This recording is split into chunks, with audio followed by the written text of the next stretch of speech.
Hey guys, it's me, the old nerd dude, back on YouTube, doing another video.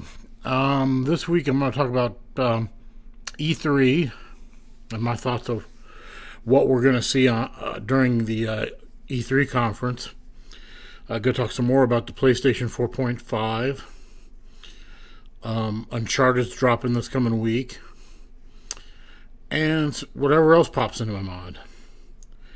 And I'm going to give you my thoughts on Captain America Civil War since I went and saw it Friday. So let's get started. Okay, I guess first we'll do Captain America. And this review has going to have zero spoilers, so don't worry about being spoiled. All I'm going to say, it's a really, really good movie. Easily one of the best superhero movies ever made. Now, I've heard a lot of people who haven't seen it yet say, well, it's an Avengers movie, even though it's not titled as an Avengers movie. It's not. It's a Captain America movie. And once you see it, you'll understand what I mean. But it's a really good film. Now, I've heard some people online say they liked Winter Soldier better. My thoughts on it are this. Winter Soldier was a really good movie. This is every bit as good, if not better. So it's definitely a must-see.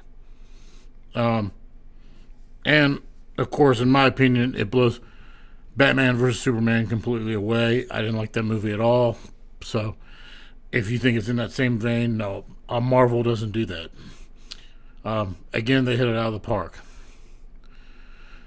And that's really all I'm going to say on it. If you get a chance to go see it, definitely go see it.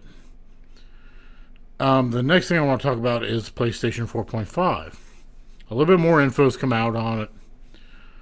At E3, we'll probably get the whole rundown on exactly what it's going to do, what it's not going to do, pricing and availability.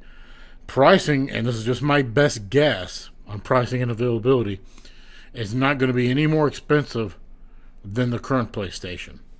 The current PlayStation will probably take a price drop.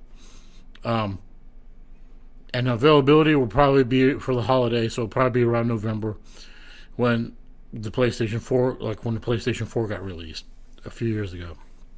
I'm sure at E3 we'll hear something from Microsoft about an enhanced Xbox One. I'd be shocked if we didn't.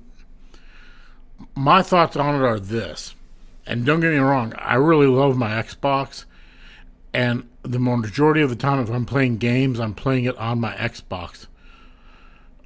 I don't want to buy two new consoles in the middle of a console cycle. Will I? Probably. But you're talking a lot of money to get two refreshed consoles. And it isn't like the previous times that both Microsoft and Sony has refreshed them, where it was more of a cosmetic thing. The box was redesigned, maybe shrunk down a little bit in size, but the features were exactly the same. This time the features are going to be a little bit different. So, yeah, I'll probably end up getting both of them. One thing I will say, though, it'll probably put me buying the Sony PlayStation VR for the PlayStation 4 on hold for a while because of finances. You know, that's a lot of money. You figure that's going to be $400, then $400 for another box, and then $400 for another one. So you're talking a lot of money. So now I know Sony has said that all games that come out have to run on the baseline PlayStation 4. And I'm sure some games will be enhanced if you've got the new PlayStation 4.5.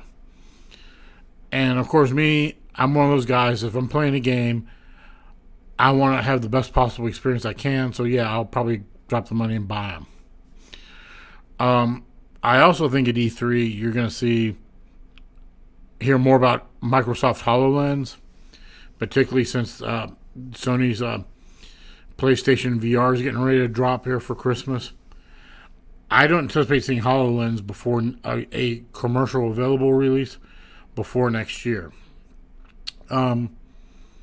But I think we'll hear more about it. I also think a lot of games that got pushed back from last year we'll get final release dates for. And then, of course, a bunch of new stuff will get announced too. I also think we'll hear more about the new Mass Effect game, Mass Effect Andromeda, which will be really cool. I'm really excited about this game. I'm trying to think of what else I want to talk about.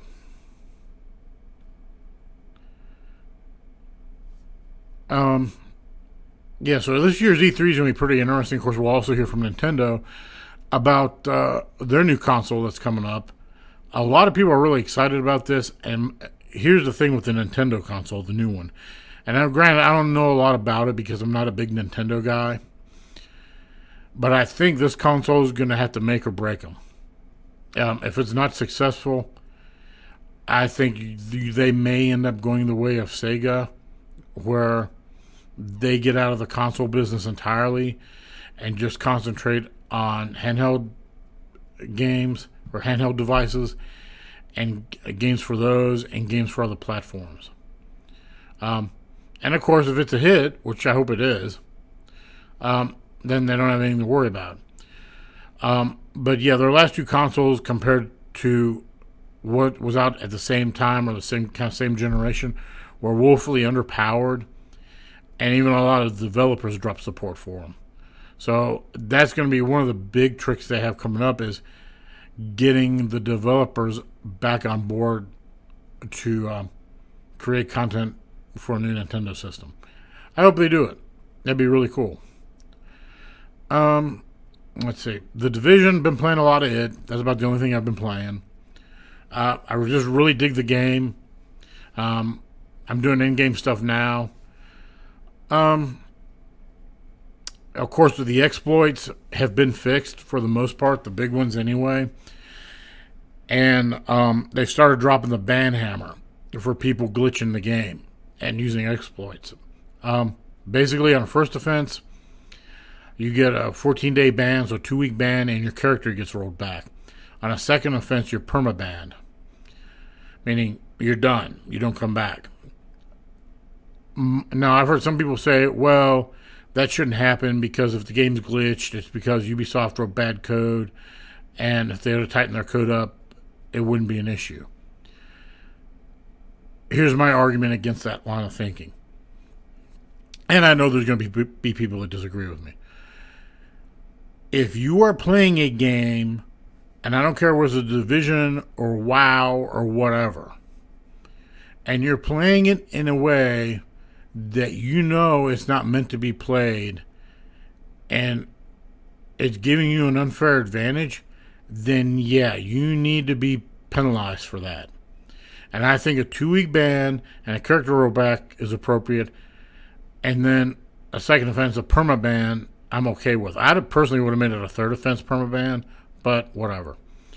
I'm glad they're really taking a hard line on this, though. Now, I was in the Dark Zone earlier this week, and I've noticed things in the Dark Zone have calmed down a lot. I was actually in there earlier in the week after the first wave of bans rolled out, and it had calmed way down, and it was actually really fun. I had a blast. Now, the 1.2 patch is getting ready to drop here, hopefully this month. I'd be shocked if it didn't drop this month. They also said it's going to go through more rigorous testing than the previous patch because they don't want a repeat of what happened with the incursions. Like I said, I really like this game. I think this game, a lot of people online are giving it a bad rap. I still enjoy playing it. I know a lot of people still enjoy playing it. A lot of people are streaming it on Twitch. So, my thoughts are this: if you walked away from it before, when everybody was in the Dark Zone and it was all glitchy and people were running around, they're way overpowered, give it another try. Things will calm down quite a bit. The big thing I'm doing in the game now is running around trying to get high-end gear and high-end drops. And I'm somewhat successful at it. The main thing I'm doing right now is, unless I get a group together to go into the Dark Zone, I'm running around doing the daily missions and doing the story missions on hard. I'm getting some pretty decent drops. It's a fun game. I really like it. Moving on to what's coming out this week, Uncharted 4, I just did a digital pre-order on. on my PlayStation. On Metacritic, it's getting great reviews, like I think low to mid 90s. I'm really surprised the reviews dropped this early for it. The reviews started coming out like last week. So I'm glad it's getting such high reviews. That's the reason I bought it. I still need to finish Uncharted 3, and then I'm gonna knock out Uncharted 4. But yeah, from what everybody's saying, the game looks great. It plays great. So it should be awesome. All those games I've enjoyed, except the first one. I really didn't like the first one. It came packaged with my PlayStation 3 when I bought it. And I played it a little bit, didn't really like it. And a lot of other people kind of had the same opinion. They thought of the series, the first one was the weak one. So I'm looking forward to that. Battleborn, I did not get. I watched a lot of people on Twitch stream it. I know a lot of people are playing it, but it just didn't look like my kind of game. The best way I heard it described was a Disney version of Destiny. And I don't know, it just didn't look like my thing. Now, I have given the Overwatch beta a try over this weekend. I liked it. Definitely has a Counter-Strike vibe going on with it. I was never a big Counter-Strike player. I don't know whether I'm going to buy it or not. But I can see what the appeal is. It looks cool. It plays cool. It's fun characters. So I get what the appeal is. But right now, my main jam is the Division. That's what I'm really into right now. Let's see, I'm trying to think of what else went on. That's pretty much it. All the VR headsets seems to have shipped, but the Sony one for PlayStation. And right now, from what I'm hearing, it seems like the HTC one kind of has the advantage over the Oculus Rift. Mainly because it has the controllers that you hold in your hand and you can manipulate stuff with your environment. It also comes with like some external sensors you can use that'll pick up the headset and the hand controls. I think the Sony one's going to work the same way with the PlayStation because you have to have the camera and then the PlayStation Move along with it. So right now, the two that are out, the HTC one seems to be the one to get. I'm going to hold off. As I've said before, my PC really won't run it. So it'll be a while before I get one. I'm kind of holding off for the second generation of that stuff to come out because I think it will be cheaper and better and probably smaller. Right now, they're actually the headsets are actually pretty good size. And really, that's all I had this week. Really, not a lot. Just waiting for E3 to drop. I'm sure when E3 drops next month, I'll have a whole pile of stuff to talk about. So anyway, hope you guys had a good weekend, and I will talk to you again soon.